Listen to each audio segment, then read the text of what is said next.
Dari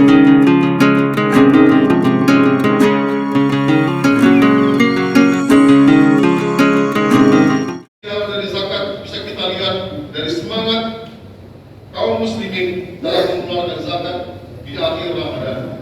Berupa zakat fitrah, zakat mal, sedekah, infak dan lain-lain untuk berbagi kepada yang berhak menerimanya demi memperkuat ukhuwah insaniyah yang selanjutnya akan menumbuhkan kecintaan kepada sesama.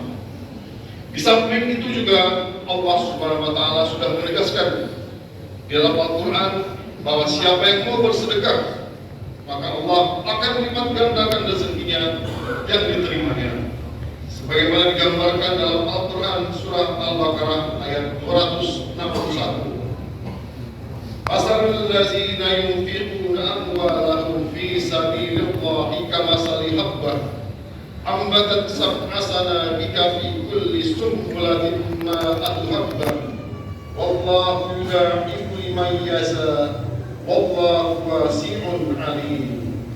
Artinya, perumpamaan orang yang menginfakkan hartanya di jalan Allah seperti sebutir biji yang menumbuhkan 7 tangkai. Pada setiap tangkai ada 100 biji. Allah melipat gandakan bagi siapa yang Dia kehendaki, dan Allah Maha Luas, Maha Mengetahui.